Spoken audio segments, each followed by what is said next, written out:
The Orville hit a home run with the latest episode, Domino.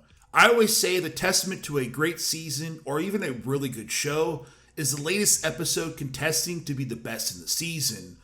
Domino packs a punch as one of the longest episodes to date for the series, but leaves little to no room to breathe. Fear not though, this is the Orville at its best. The Union, specifically Isaac and Ensign Burke, have come up with a super weapon capable of annihilating the Kaylon. Our priority now should be to build a quantum core that can maximize the weapon's range and eradicate the Kaylon threat completely. This is coming at the perfect time as the Mocklins have shown up at the doorstep of the Krill asking for an alliance. I will consider your proposal for alliance under one condition. A partnership of command. It doesn't take long before acting in good faith, the super weapon ends up with it being in the hands of the newly formed alliance. Against all odds, the Union teams up with the Kaylon to prevent their genocide and the dominance of the new alliance. The Orville has been consistently good to great this season, and Domino is no different. The episode feels like an action-packed movie, where the stakes are clear and cut from the get-go. Without a doubt, any viewer of this episode that is a vet of Trek will feel the familiarity to the next generation's Borg. Resistance is futile. The new weapon, if powered correctly, can destroy all the Kaylon once and for all. Like the Borg and the question presented in Borg, you walk the clear line of genocide of an entire race. I mean, you do realize what you're talking about is genocide. I haven't talked to it. Why not? I saw no need. If you're going to use this person... It's not a person, damn it, it's a Borg! Unlike the Borg is the creation of the Kaylon and their fear towards living creatures. Despite the Kaylon presenting no emotional abilities, they immediately bring up in their forced ceasefire with the Union their fear of enslavement. Do you intend to enslave us? Of course not. While they have the ominous, threatening presence, the pull here with them living in this sort of logical fear has always made them a far more fascinating villain than I had originally thought. Is that you were about to say? I missed it. I request that you not... What's the matter, K1? Finish your sentence. Of course, the biggest pull in the season is the last half hour. The Union, combined with the Kaylon, square off against the Krill and the Mocklins for power of this weapon.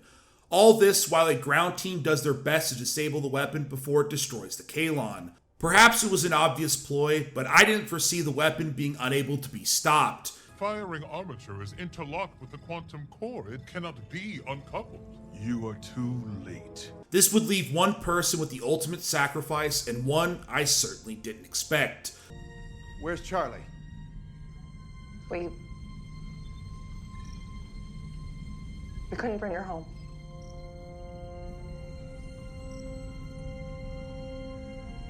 Up until this point, I don't think many people have been big fans of Ensign Charlie Burke. She's certainly been one note up until this point. It doesn't change what you did, and who I lost because of it.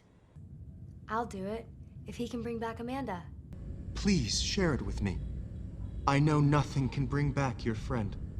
Being the drum of her dead friend and lover whenever it suited her. And I'm really sorry that you did, and I'm sorry that I did, but this thing you do where you act like you have some kind of a monopoly on grief is starting to wear a little thin.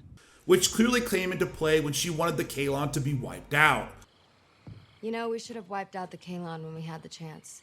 However, the arc at play here is seeing her sacrifice herself for the Kaylon and having Kaylon Primary, leader of the Kaylon, witness the sacrifice.